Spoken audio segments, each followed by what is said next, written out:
Welcome to the Queer Witch Project, your resource for all things queer and witchy. I am Damona Peacock, a fabulous, non-binary, neurospicy, ordained queerdo with a fascination for all things cycles, symbolism, and patterns. And I'm Moonkittee, your queer femme polykitchen witch and proud geek.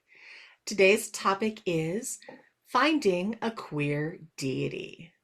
Hmm. Ooh, deity work. Yes.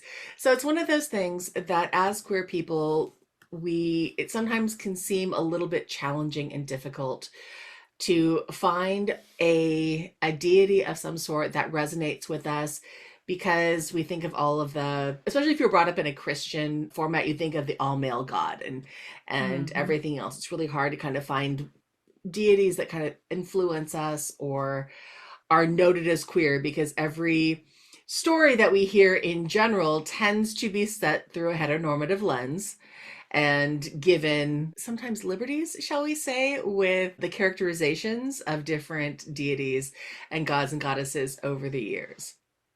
Yeah, I mean, I definitely didn't get queer culture, like I did get queer culture fed to me as a child, but it was definitely through like TV media. Hmm. And when we were learning like the classics or the mythologies in school, nobody out and out said like this is Right. queer in any Mm-mm. sort of way, because like that wasn't stuff that we discussed in a very heteronormative Hmm. society in which I was raised in. Yes. Also, like just deity work in general, I love to bring up, first of all, as a pagan, Hmm. polytheistic. Hmm. I love working with the idea of multiple deities.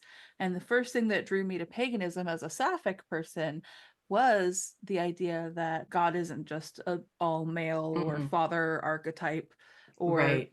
big looming scary sky god, that there was the goddess and Hmm. Mother Earth and, all of this feminine energy in divine expression. So that was the first thing that really drew me to paganism to begin Hmm. with, but also the polytheism.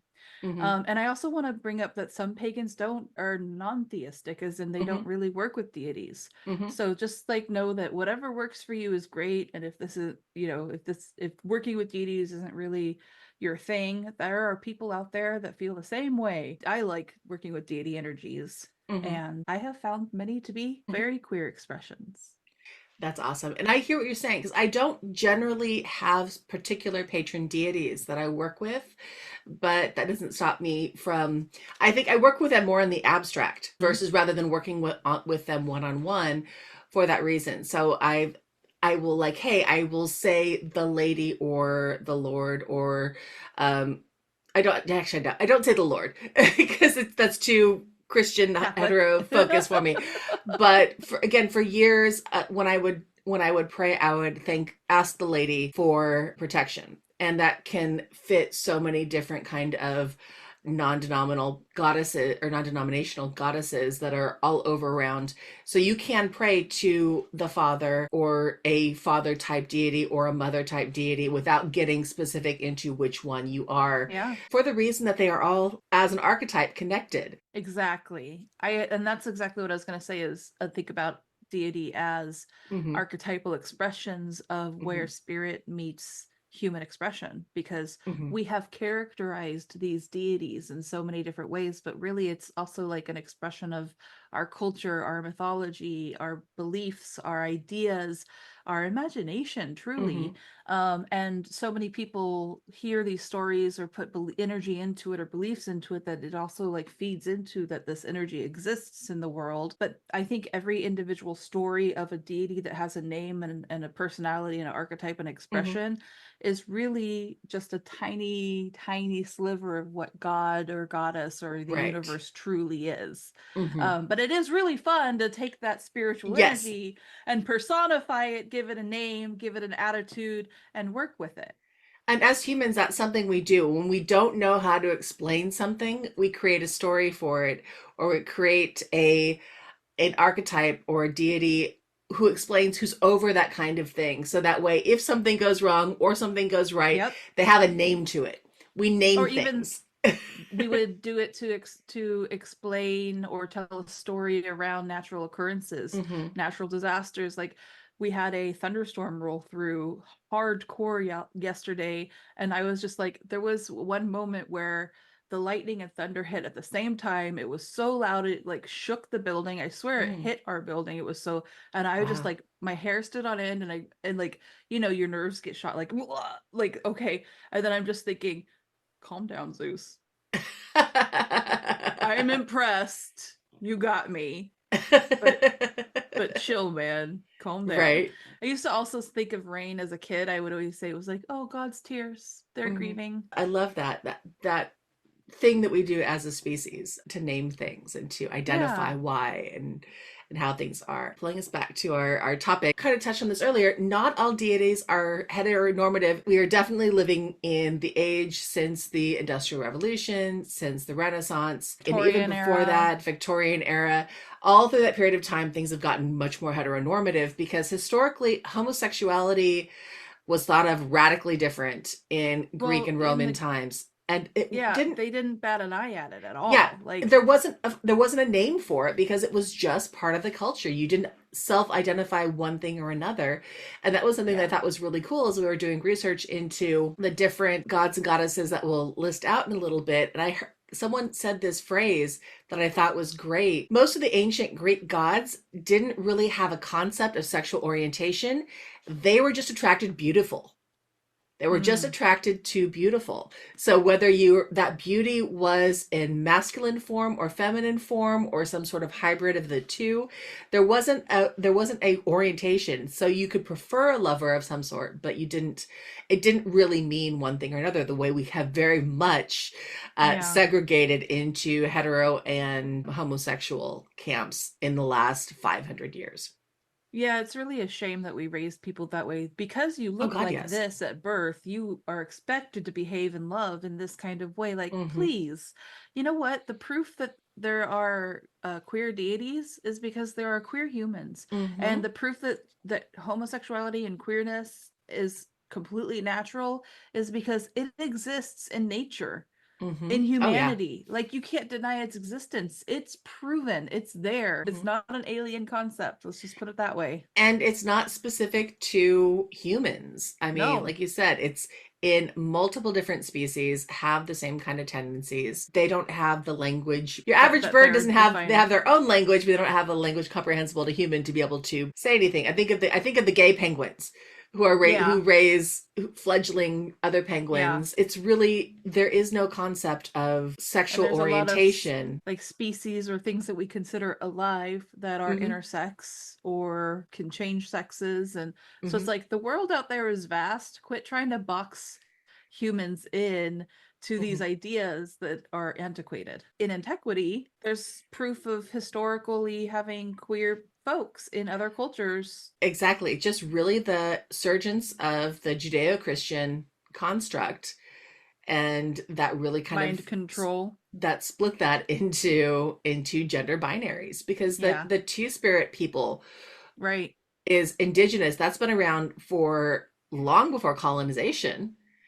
That Exactly. concept of it in there. I mean, there were a And lot of colonization almost like came in and tried to make them believe that that was somehow wrong or bad Mhm, in some cases, and they have to like learn to get back to themselves because mhm, our culture has tried to shame or change people. And yeah, it's really heartbreaking. I remember watching a documentary about a concept in India, in the Indian subcontinent, mhm. of hijra, who Hmm. is like a third gender that are neither female nor male. They would often kind of be seen as people that you would go to for spiritual services. There's a lot of queerness that has happened throughout the world Hmm. and throughout history that we're not always talking about. Or that was not written down, that was Yeah. orally translated, and as the conquered, history is written by the winner. So they're going to always present things that are different through or against the previous culture. The conquered's voice is not always heard.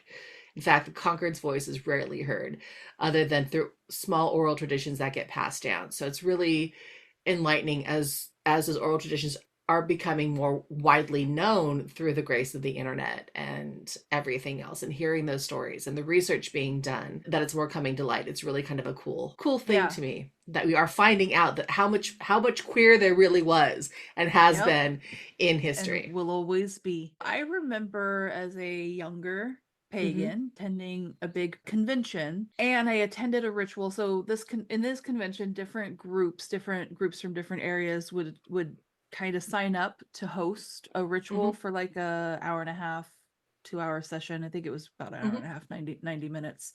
And I remember attending one called Yes They Are. And it was all about deities that actually have like this queer flavor to them that, it was some of them was actually kind of surprising because I never really you just accepted the heteronormative explanation that I Mm-hmm. got, and I never Right. thought too deep about it until somebody did a whole presentation on it. And it was really cool because it was a play. People were honestly, I think, channeling their deities and dressed as this deity, channeling that spirit, and on their time they would come in and do a little monologue, kind of an explanation about what their feelings are about queer culture and queer pagans and like how they work with them and what about their story is queer. And it really opened my mind up to really consider Mm-hmm. that some of these deities want to be working with us in a Mm-hmm. queer under the queer umbrella. With that said, what are some of the deities that you think of as queer? Growing up in the US, first access that I really had to deity work is Greek and Roman mythology. The first thing that comes to mind, Eros, the god of lust, because he Mm, had both male and female lovers. He kind of goes out there. I mean, when you're talking about the god of lust, lust is it's all encompassing. Across orientations and everything else. That's the first one I mm. think of. And then I think of Artemis. Which also makes me think of Apollo. I think Apollo and Hermes could have a twink off. Possibly. Very I would possibly. love to see them both go dancing in a gay bar. Right?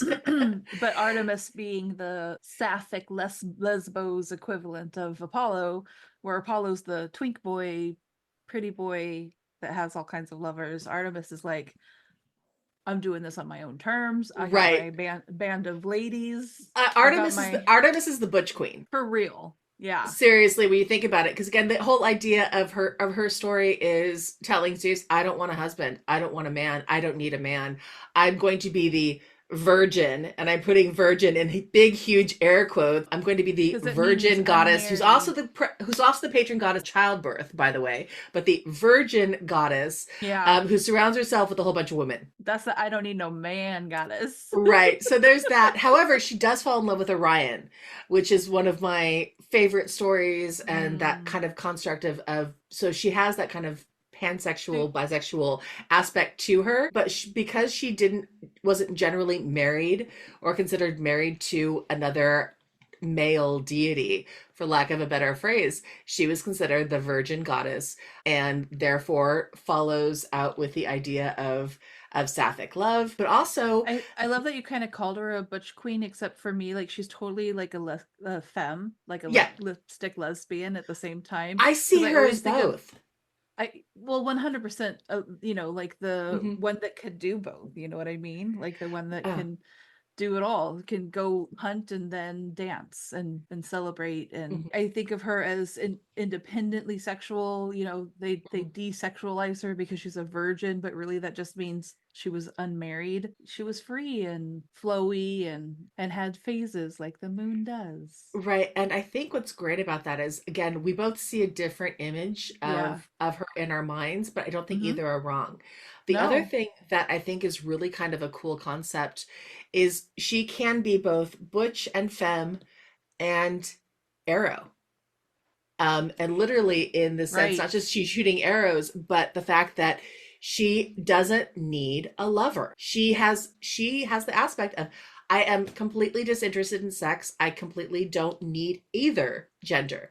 So that asexual, aromantic Mm-hmm. also is very much an Artemis kind of thing. It's different aspects of that goddess Yeah. depending on what lens you're looking at her through. I've heard even Hera is kind of seen as like a protector of gay marriage because Okay. she protects unions of all sorts and loyalty and and marriage, and she is not opposed to marriage in any way it, manifests between two loving, consenting Mm-hmm. human adults. Dionysus. Oh, please, yes.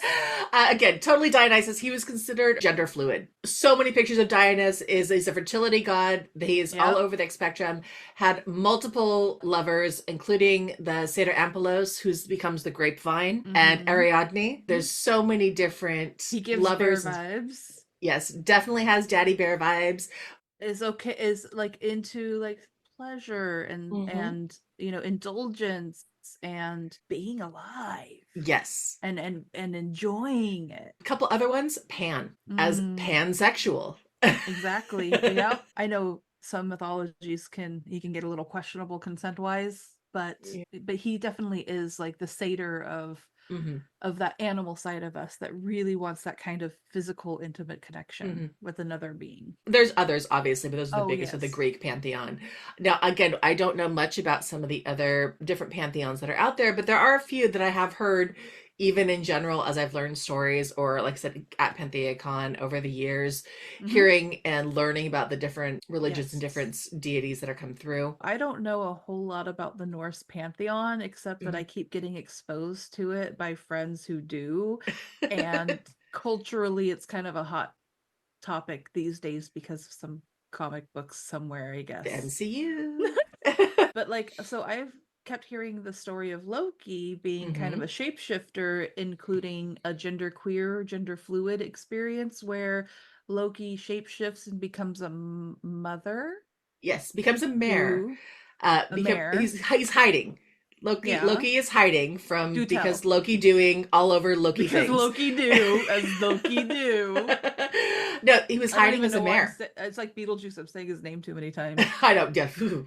That is a god that I am happy to let be their trickster god on their own and everything else. But the story is, yeah, they were hiding from something, and I can't remember what it is specifically. I'd have to look it up.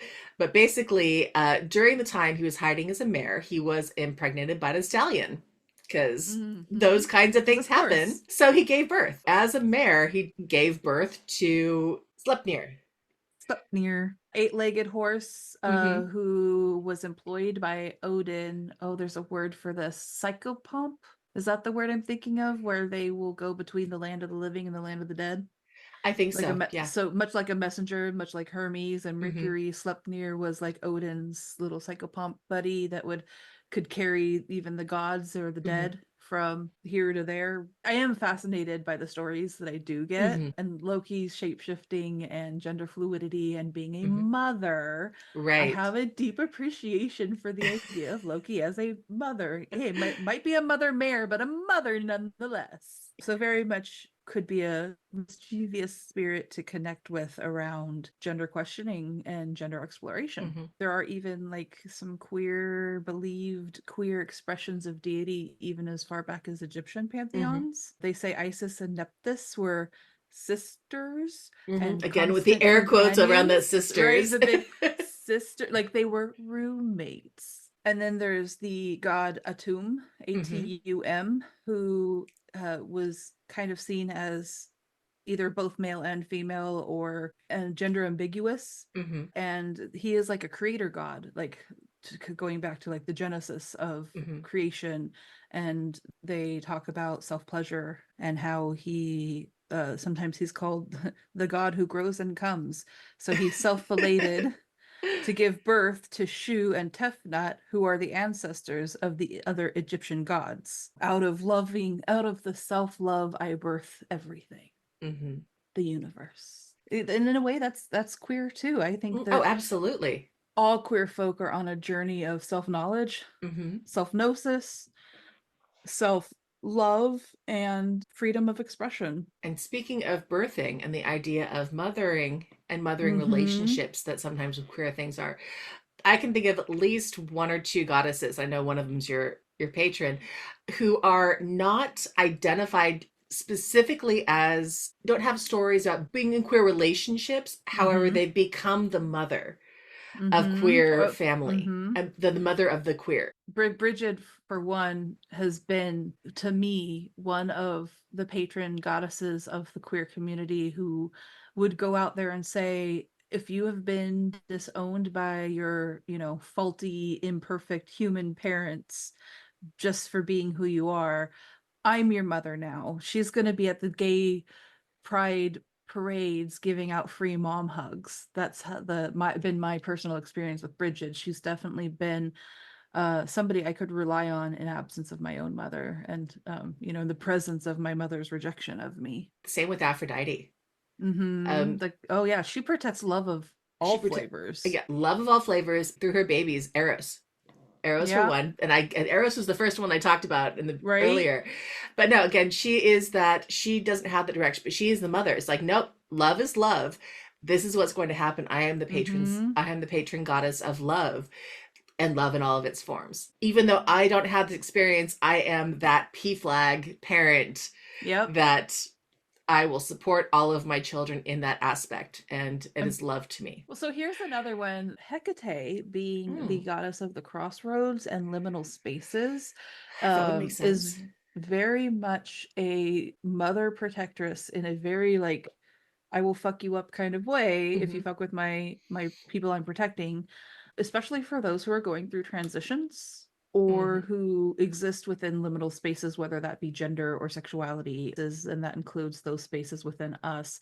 So you can also call on her for some fierce mother protection, Hmm. but she also in turn demands a little bit of shadow work. So we have mentioned several. There's always more, and we want to know what you guys think. Goddesses and goddesses do you identify as queer, or who have been queer Mm-hmm. for Who do you? you work with? We're only scratching the surface, I'm sure, and we're only knowledgeable around cultures and the pantheons that we have actually deep, rabbit holed into. How do you build relationships with that kind of queer Mm-hmm. aspect of deity? The first thing I do when people say, I don't know what deities to work with, or I don't know who my deities are, how do you know? How do you even know? The first thing I say is, well, ask yourself who you felt drawn to historically. What deities do you know a lot of things about just naturally because of Hmm. curiosity? Who comes to mind immediately for you when you think about connecting with deity? Who do you want to connect with? Deities really are energies that tend to be a reflection of our humanity, Hmm. of our divineness within our humanity, and I feel like they like to work with us to help us empower ourselves to be authentic and Hmm. to live the life that brings us fulfillment. And with that comes that idea of flexibility and consent and openness, in that if you want to work, you can choose the level of how deep you want to work. You can have casual You relationships can with some have, exactly, deities. you can have casual relationships with deities. They choose to do that. And they may say, hey, you know what? I'm not a casual kind of girl. If you want to work with me, this will be required. Definitely consent into it. A lot of people are afraid, have expressed like this whole, oh, I'm afraid like they're going to ask more of me than I'm willing to give, or I'm afraid to work with this one because they scare me. Consent goes both ways, even Hmm. within spiritual workings with Hmm. spiritual entities. So you can say no. When Hmm. we were talking about our beloved Loki, Yes. we can be like, I love you, but I don't want to work with your chaotic energy right now because Yes. I I have too much chaos in my life currently to work with a chaos deity. Thank you, but no. So yes, consent goes both ways, and also deities can tell you no. That Hmm. you can knock on their door and they could say, "You're not ready." I have seen Hmm. people turned away and say, "Come back later," or "Learn some Hmm. more," or "I want you to do this with your life before we sit down and work on this." Or Physical things that you can do. You yes, can build an altar. You can right, draw a right. picture. You can do a Uh, ritual. obtain some art, paint a Hmm. statue, some kind of representation of their symbols, Hmm. their, like if I was going to build an altar to Dionysus, I'd Hmm. put some wine or at least some grapes Hmm. together for him. Think about things that you connect you to their Hmm. symbolisms. Meditations. There are different ways to connect. Yes, absolutely. And again, different ways, different levels. You don't have to embrace all aspects of a deity. You can Mm. absolutely choose and set the boundaries about how far you are willing to go. So just to know that there are deities out there that reflect you as a Hmm. person, and you and your queerness, that can affirm you and your personalities, and you will be able to find the right fit for you. And somewhere deep Hmm. in your intuition, you already know Hmm. who that is. There is a beautiful rainbow world of deities out there for Hmm. all of us to explore. And I Yes. do hope that some of our listeners share with us what their queer deity connections are like. Hmm. Thank you for listening to the Queer Witch Project, and make sure that you give us a like or a share, 5-star reviews, 10 stars if I give you that many to give to us. And tell us what you think about queer deities. If there is a topic you want to know more about or an episode topic you want to suggest, please contact us at thequeerwitchproject@gmail.com or find us on YouTube, TikTok, and Instagram with the handle @queerwitchproject. We upload every other week. And remember, queerness is a key to magic. Be yourself and love rebelliously. Bye.